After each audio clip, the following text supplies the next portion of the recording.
Guys, welcome to this video. Will Sebastian here, founder of BeProfitSmart Academy and various other global betting brands, betting income brands across the world now, mainly US, Canada, UK, and we've catered to those outside of that area in Europe and South Africa as well. So, three components of a winning betting strategy. I wanted to do this video sort of as a mix for people who are looking to make money betting, okay, as a side income, as I have for many years. I've made six figures from betting myself, all tax-free, and I frequently make income on the side as well, mostly betting on horses. So the simple explanation of how this comes together and why gambling doesn't work as well. I did want to focus on that this video, because if you're someone who doesn't want to make money betting and you're someone who gambles or is interested in gambling, you'll now learn why, for the vast majority of people, it doesn't work. And, really the science behind that, if you like. So I'm hoping that sort of education will channel through and it will make a lot of sense to people in either boat, either party. So without further ado, let's get on with it. So why do people lose money betting? Okay, I thought this was the best thing to cover to begin with. And gamblers, they typically lose money because all the bets they're placing are done at a bad deal. In reality, the bookmaker is giving them the opportunity to bet. And the way a bookmaker makes money simply is by giving you a bet that has what is known as the house edge. The house is basically the dictator of the of the transaction of a bet between the bookmaker or the casino and the customer. Okay, and all these bets need to be at a negative margin for that customer. Okay, so what I mean is, by the words bad deal, is I mean they're paying you out less than they should. They're really ripping you off. And I think most people who gamble, or even people who make money betting or are interested in that, don't really understand that. They don't understand that a standard bet that a gambler would take is always going to be at a bad deal. It's always going to lose the money, mostly in the long term. Okay, it can lose the money in the short term if they bet enough or their betting size is too high. But mostly what they'll find is that the longer they go on gambling and gambling and gambling, the more the capital they begin with starts to chip away. And they start to find that they're losing money over time. And it's simply because every time they place a bet, they're not being given a fair offer in a fair game. The bookmaker or the casino has to make money. They have to. And they do that by basically giving you a bet that will make them money, okay, because of the house edge. So unfortunately, people lose money in gambling in many ways. Gambling on sports, maybe it's football or horse racing or whatever it may be, boxing, cricket, you can bet on basically anything nowadays, even politics. There's a negative margin for the customer on politics. And they don't understand the link between risk, reward, and probability, which is what I'm going to focus on today to get you to grips with why betting loses money, and how you can make an income from betting, like myself. But like I said, firstly, we're going to cover this because it's so important to understand both sides of the coin. Now, it's important to note before I go into this, for anyone that might try it, there's going to be someone who jumps on the comments. I'm not saying that some people don't make money out of betting by the form of studying form, things like that. I'm sure there are people who do this, but they're very, very, very rare, and they're nearly always not public. The general gambler will lose money, and that goes for nearly everyone who bets and is gambling.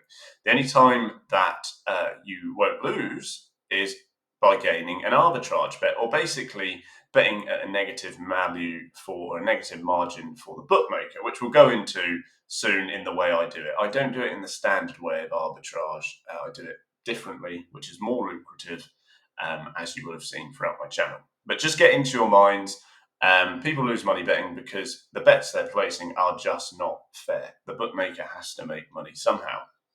So why do people gamble? Well, mostly I find online when I look on Twitter or the news or wherever it may be, there's a very, very heavy focus on the mental side of this. Now, I think that is the case. I think people gamble to be happy, because, in a sense, it's almost like a drug. People place bets because they want excitement.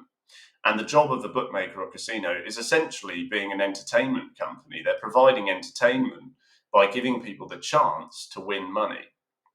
So when that gambler places a bet, um, sometimes, mostly in all cases, unbeknownst to them, they're basically paying for that bad deal for enjoyment.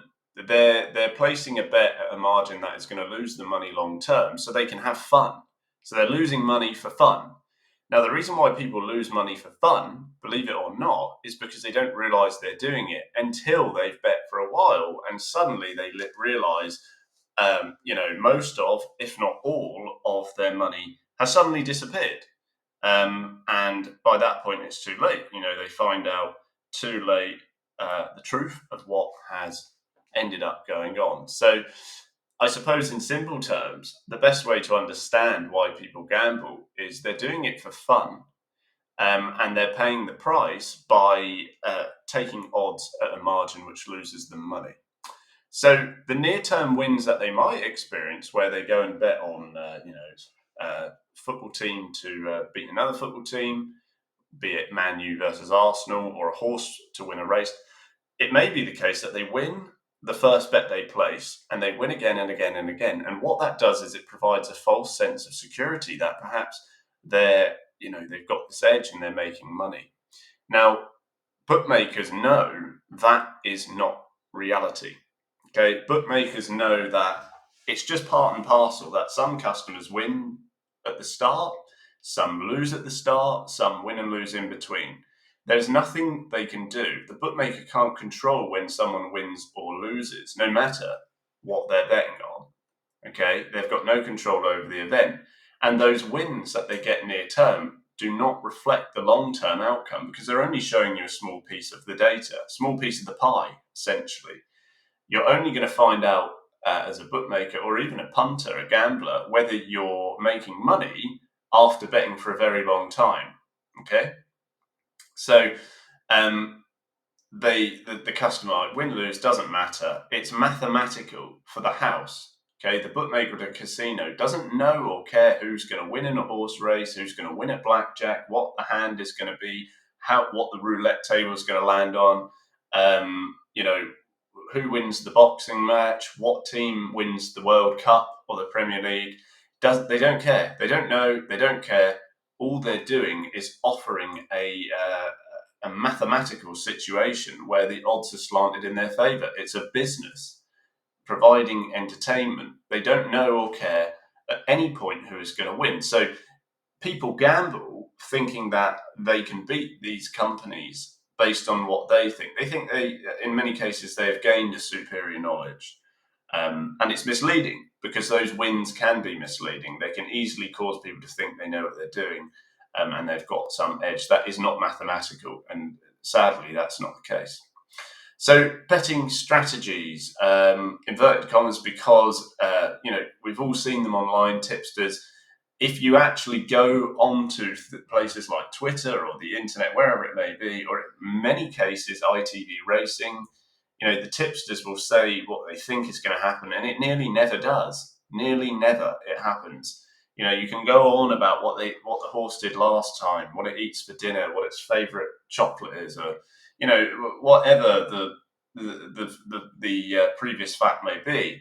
It's nearly never representative of the actual reality that happens again. So, especially if they're widely public, the ones that post the most are often wrong the most.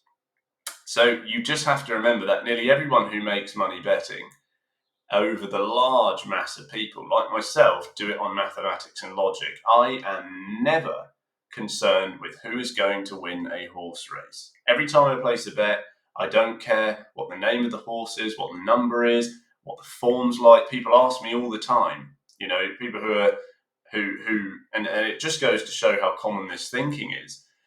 People ask me constantly, well, okay, if you make so much money betting on horses, so when do you study the form? What kind of thing are you looking for? And I say every time, not interested in form. It doesn't matter to me. I want the numbers. I want to do what the bookies are doing. I want to make money like them. And that's exactly what I do. Now, just to reiterate the point, I'm not saying that there are not people who study the form and make money betting. I'm sure they are out there. But in nearly all cases, nearly all cases for basically everyone who gambles, they are not that person. They're not. And anyone who does bet like that normally is banned from all kinds of bookies anyway. So they can't even place a bet. And they're very private people as well. So you just got to understand that gambling for just an average person, if you're someone who's now betting on a casino or a horse race, you're probably going to lose money almost entirely. All the money you're betting, it's nearly almost certain that it's going to occur over the long term because you're betting at bad deals. It's a mathematical thing. It's not about the chance of whether you made a good bet or not, whether you had a good idea or not. It doesn't matter. You'll lose money as a fact on mathematics. It's just like the rain coming down every few days, or the sun shining. It's just something that happens over time. So bookies, they make money on math. They don't care about fiction. They don't guess, nothing like that. They don't know who's going to win. They're completely aware that that's not practical or profitable to basically gamble on the wagers made by customers. They don't take bets by customers and say, oh, we'll take more on that horse because we think that it's not going to win and everyone betting on it will lose their money. They don't do that because they know that does not work. It doesn't matter what they think is going to happen. So what does work? What does work in that case? If you know gambling, is not a means to make money when you're just sitting and just punting on selections because you think there's going to be 7 corners. I mean, corners are the most ridiculous thing you can bet on. How could you possibly know the exact amount of corners that's going to occur in a football match? It's just bizarre. I mean, it's not something you can really sort of quantify. You can have an average number of corners per game, yes, but the odds are always going to be based to reflect that. If a team tends to have a lot of corners, you won't get paid a lot for betting on how many corners they're going to have. So it makes no sense anyway. So to make money betting, a bettor needs an edge in some format. And it's always going to be an edge where the bets you're taking are at a better deal. They're not at a bad deal. They're at a good deal where the house is paying you, the bookmaker or the casino, is paying you more for when you win than the actual chance of the event occurring. Now, I know that sounds complicated for most people, but I'm going to make an easy written example very shortly, so it won't be difficult to understand. But the point you need to understand is that if you want to make money betting, you've got to be betting when you've got the edge. You can't be betting when the bookmaker has the edge, or the casino, because you'll lose money. That's just a non-negotiable fact. You cannot make money if you're taking negative margin bets, So the best way to do this is to take loads of these bets in small amounts, not massive amounts, small amounts, and lots of them with lots of value, And then it's much harder for a casino or bookmaker to tell you who's winning, who's losing, because you're going to have up and down swings, but overall in the long term come out on top. But it will take a while for that to happen, like we were saying earlier. So why does that work then? And it's simple. Like I said, gamblers are going to lose money in the long and the short term. Some customers will come on and start betting and lose everything immediately. Some will come on and they'll lose money over months.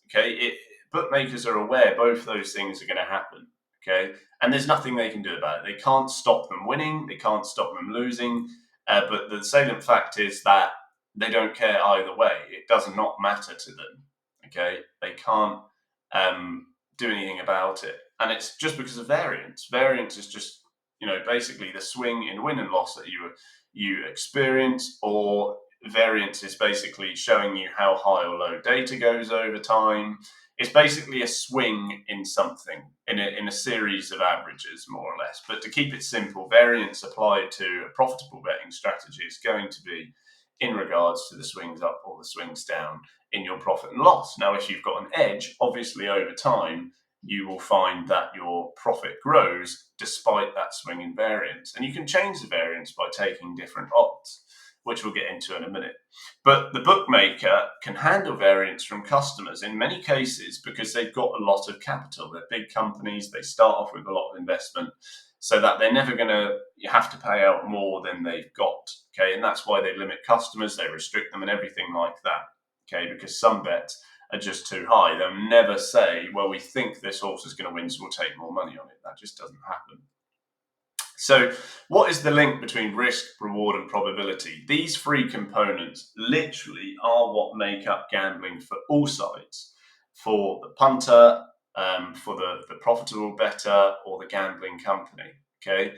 And mostly people who are gambling and lose their money, which is nearly, basically everyone who bets, and I mean, by gambling, I mean betting without an edge, they'll take huge odds because they might see a tips to say, bet this accumulator, it's 100 to 1. And they get carried away by the allure of swimming in pools in the Maldives or, sipping cocktails or something like that. The idea that they're going to absolutely smash it. But the fact is they don't. They don't. And even so, the best part about this is even if the win is larger, it's less likely to happen. So whether you place a bet at high odds or you place loads of low odds bets, it doesn't actually matter, okay? You're going to end up winning the same amount overall. It just doesn't matter, okay? So that's if the house edge remain the same. In the long run, you're just going to have a larger swing in profit and loss, which is the problem for most people. They've already lost all their bankroll, really early on. Okay, and they either stop or they keep doing it. So higher odds bets, they've normally got higher profit margins for the bookmaker. So if you are placing those high odds bets, you probably lose even more money more quickly because they'll be chipping away at your capital in a larger volume. And it's all because they know that bettors typically will be attracted to higher odds, so they up their margins. They give you terrible odds, and therefore you lose money. So probability within this risk and reward structure is a key topic to understand, and it relates to the chance of something happening and is always based on the betting market. It's not what the bookmakers think. So all the money that's wagered on a race, if lots of money is put on the favourite, it brings up the odds of the other horses because the investment typically needs to be more attractive for those people to then go and place on that bet. It's just simple supply and demand. If the demand goes up for a horse, they're just going to pay out less, okay? Because the probability is more likely it will win, so they can't afford to keep paying you more. They need to make a margin, and they never know who's going to win. The probability is made up from the book, which is basically all the odds within a race. And all those odds, like I said, are calculated ultimately by people betting on that race, whether you look at it from an exchange perspective or just the supply and demand within a bookmaker.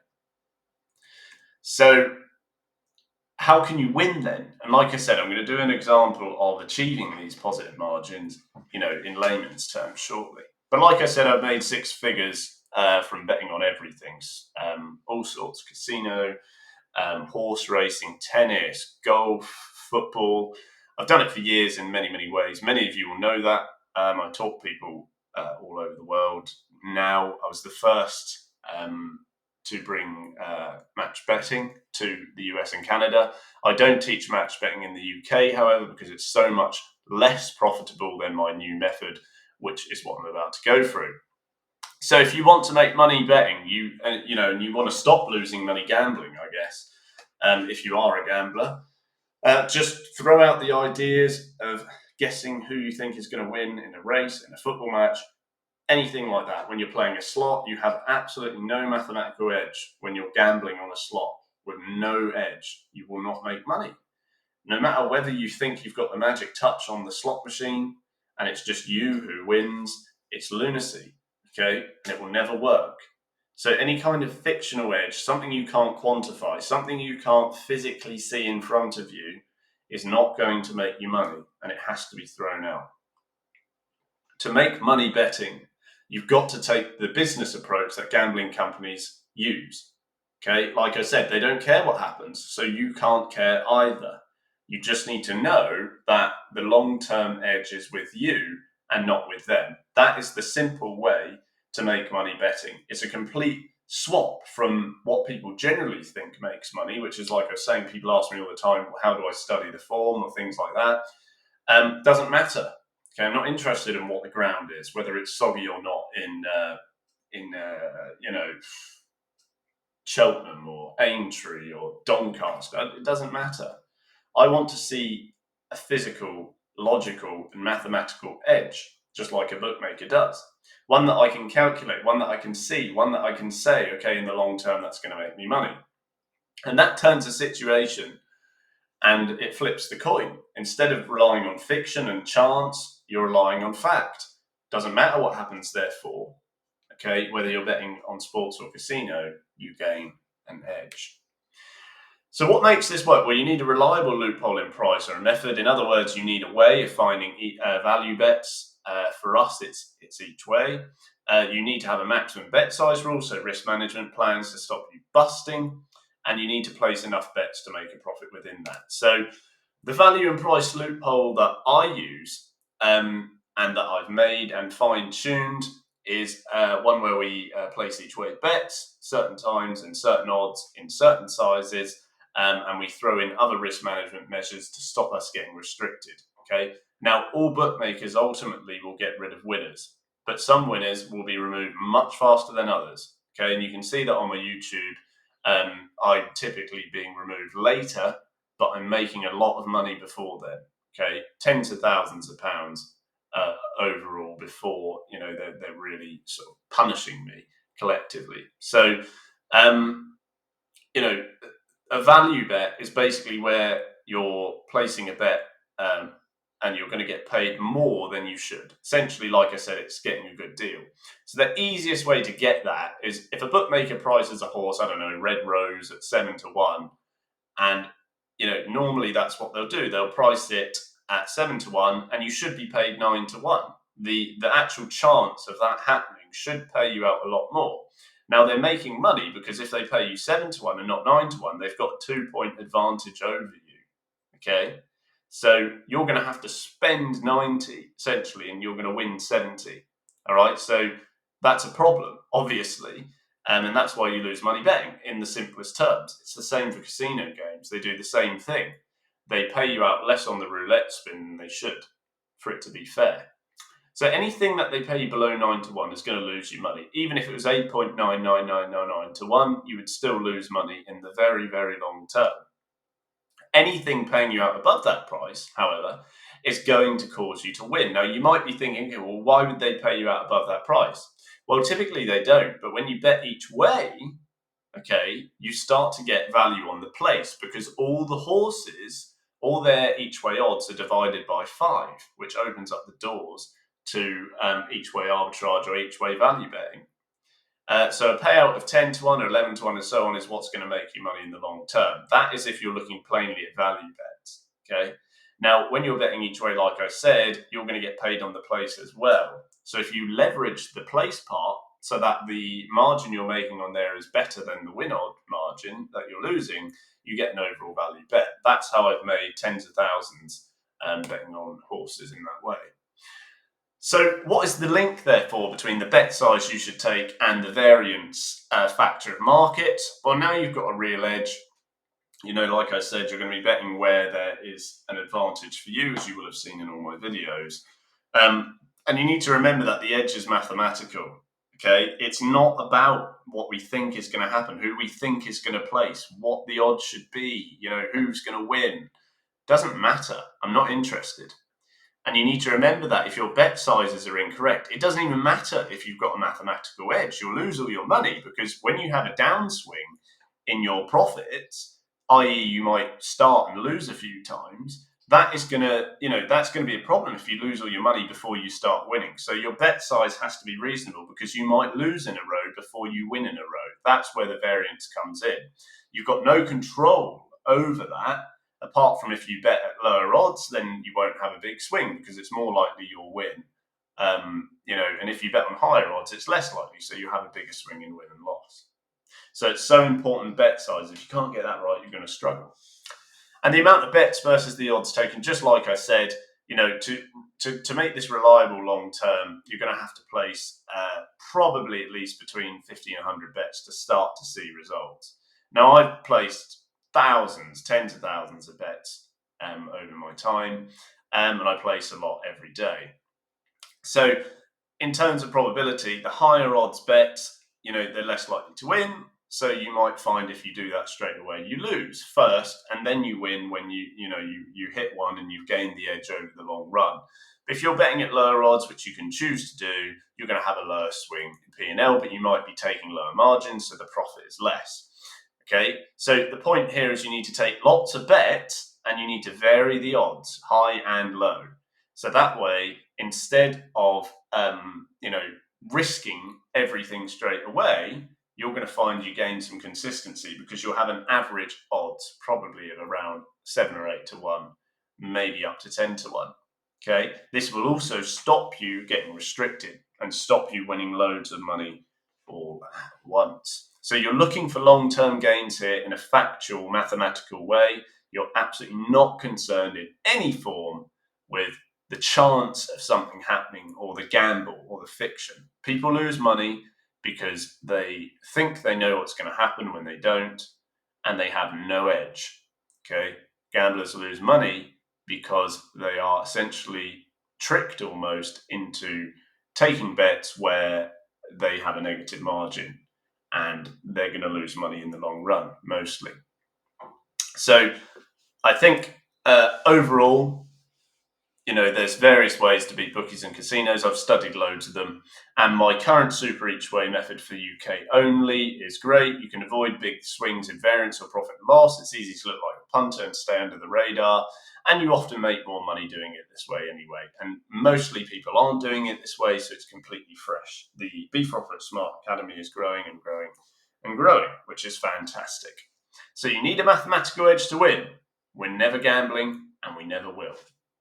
Thanks for watching, guys.